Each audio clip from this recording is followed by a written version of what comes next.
এখন এই যে কিভাবে আসলে ওনার ওয়াইফও বলতে পারেন না, ওনারা বললো কালকে সন্ধ্যায় বের হয়েছে।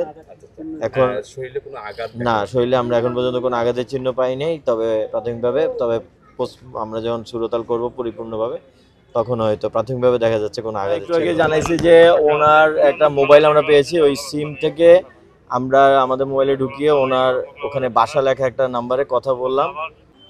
বাড়ি কুমিল্লায়, চাকরি করেন ঢাকা ফকিরাপুলে এবং ওনার লাশ পাওয়া গেল সিলেটের সুরমা নদীর তীরে। এবং সুরমা নদীতে ভেসে উঠছিল আজ 18 এপ্রিল বা জুম্মা নামাজের পরপরই একটি ভিডিওর মাধ্যমে প্রকাশিত হয় এবং এলাকার মানুষ যারা আছেন দক্ষিণ কদমতলী দরিয়া শাহ মাজার সড়ক হয়ে সুরমা নদীতেই লাশটি ভেসে ওঠে জুম্মা নামাজের পরে।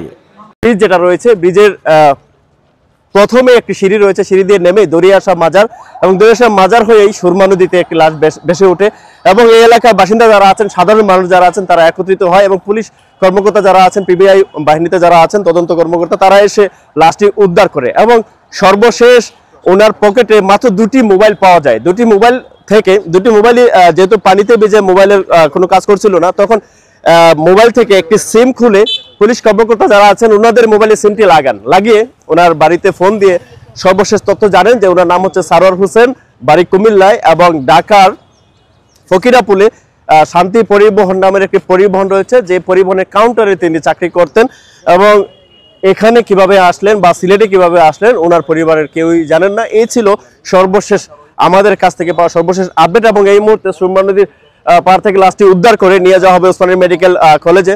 এবং আমরা আগেও বলেছিলাম লাইভের মধ্যে দক্ষিণ সুরমা থানায় যাতে যোগাযোগ করা হয়, অবশ্যই দক্ষিণ সুরমা থানায় ওনার পরিবারের কেউ পরিজন যদি থাকেন অবশ্যই যোগাযোগ করবেন এবং পুলিশ কর্মকর্তারা তো আছেনই, ওনাদের পরিবারের সাথে যোগাযোগ চালিয়ে যাচ্ছেন সর্বশেষ আপডেট নিয়ে। আল্লাহ। ওনার ওয়াইফ ধরছেন আর কি, প্রাথমিকভাবে নাম জানা গেছে ওনার নাম ওই যে সোহরাব হোসেন, আর ওনার বাড়ি হলো কুমিল্লা, আর উনি শান্তি পরিবহন ফকিরাপুলের ওখানে আর কি চাকরি করেন। এই জায়গায় আসবে কিভাবে? এখন এই যে কিভাবে আসলে ওনার ওয়াইফও বলতে পারেন না, ওনারা বললো কালকে সন্ধ্যায় বের হয়েছে। এখন শরীরে কোনো আঘাত না, শরীরে আমরা এখন পর্যন্ত কোনো আঘাতের চিহ্ন পাই নাই, তবে প্রাথমিকভাবে আমরা যখন সুরতাল করব পরিপূর্ণভাবে তখন হয়তো প্রাথমিকভাবে দেখা যাচ্ছে কোনো আঘাতের চিহ্ন নেই। যাবত পানিতে ছিল এরকম ধারণা করা যাচ্ছে। এটা আমার মনে হয় বেশিক্ষণ না, 24 থেকে 12 ঘন্টা এর বেশি হবে না, যেহেতু কালকে বের হয়েছে সন্ধ্যায়, তার মানে সিলেট উনি হয়তো রাতে এসেছেন, ভোর রাতের দিকে হয়তো আসতে পারেন। ভোর রাতে আসলে হয়তো আপনারা দেখতেছেন বেশিক্ষণ হয়নি। তার পরিবারের সাথে কথা হচ্ছে এবং কি তারা আসতেছেন?